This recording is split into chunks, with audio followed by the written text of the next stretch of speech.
We're going to start with section 1, and section 1 is done slightly different than the other sections. Section 1 is the only section where we glue the fabric to the paper.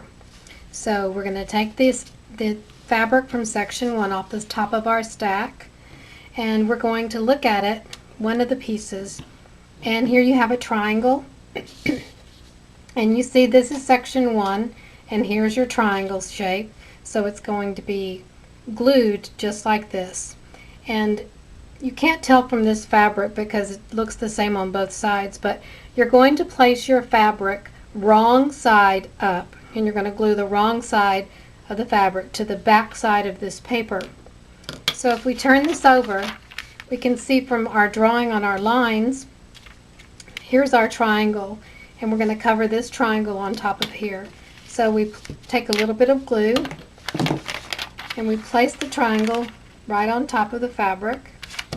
And what we're doing is we're looking at this dashed line on this section 1. I'm going to pull it back and hold my fingers there, and I see that there's enough fabric there to cover it.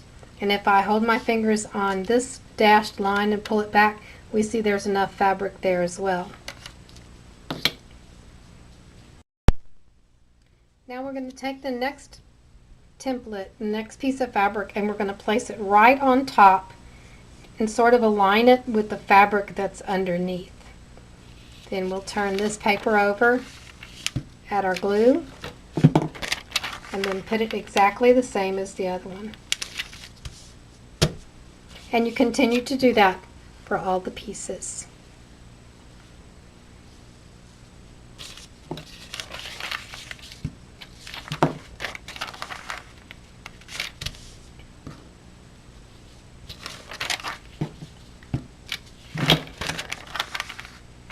Once you've finished gluing all the fabric to the units, you can close your glue because you won't be using your glue stick anymore for this process.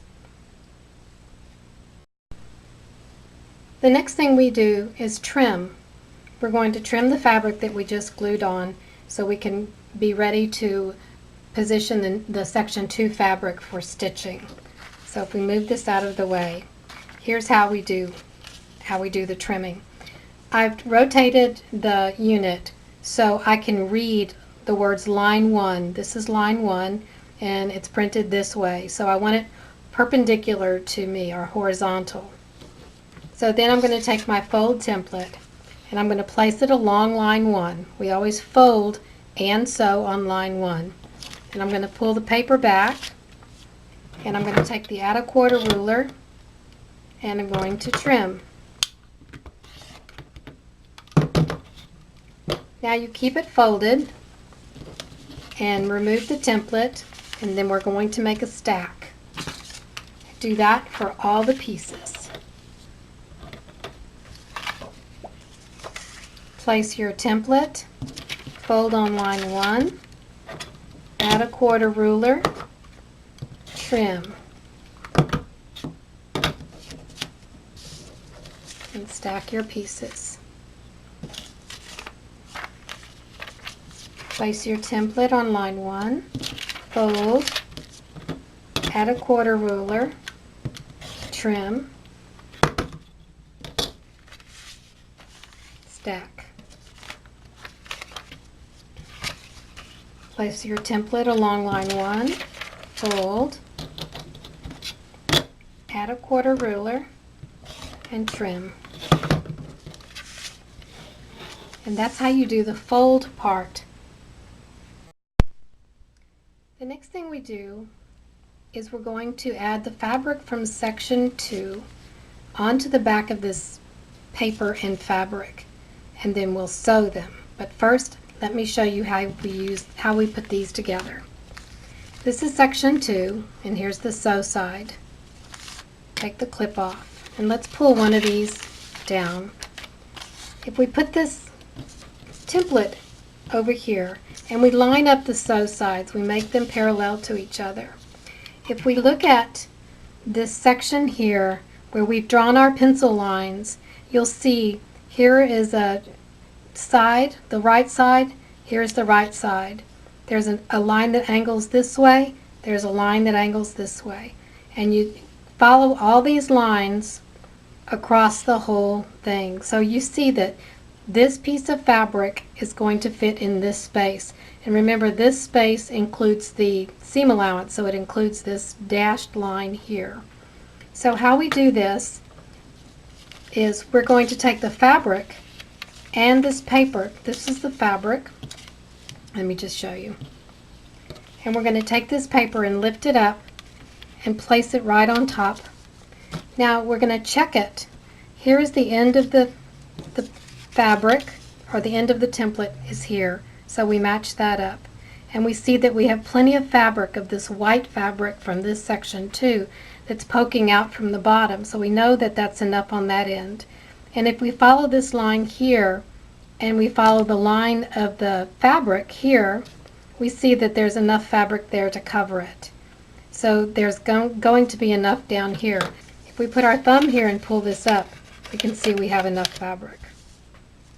So then we're going to line these up, at these edges up, and then we're going to pick both of them up and put them on this piece of paper. I normally use a ruler, but it has a big reflection on these, on the film, so we're just going to put it on this cardstock. So if we take the next piece down, make sure the sew side is horizontal and away from you.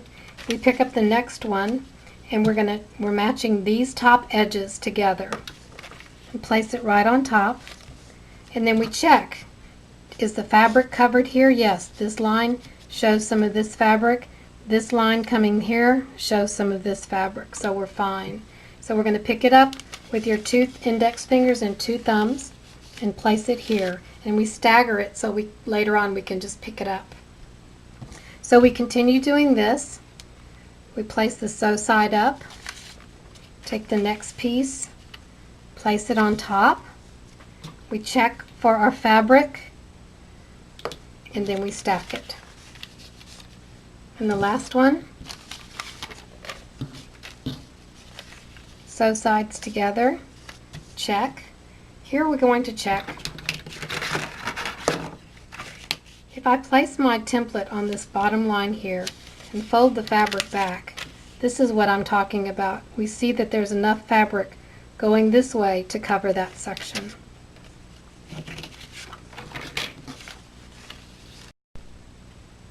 Now we get to the sewing part, and I don't know how to film myself sewing, so I'll show you what you do once you get it to the sewing machine, and then I'll have some still pictures so you can see what's going on. I'm also going to use red thread like they do on TV so you can see what I've done.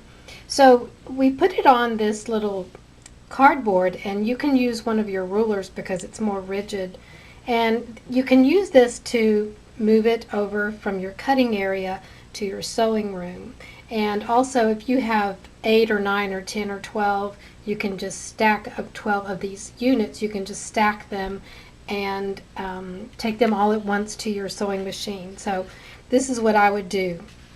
Once you get to the sewing machine, you're going to adjust your stitch length to 1.8. And that's on computerized machines. I have a mechanical machine too, and I'll put it round just at the top of number 2. Whatever you use for stitching now, say you use 12 stitches per inch now, you'll want to increase the stitches per inch. You want the stitches to be smaller, and this helps you to tear the papers off once you're finished. And also, if you have an extended base on your machine, some bigger space that helps you to control these papers, that would help a lot. So what I do, once I bring this, I'll put it on the side of my machine, and I pick up the first one on the stack, and I always use my 4 fingers. I'm sorry, I use my index fingers and my 2 thumbs. And I take the papers and the fabric, and this keeps the fabric in line. And I place it on my machine, and I hold it in place while I flip over the paper.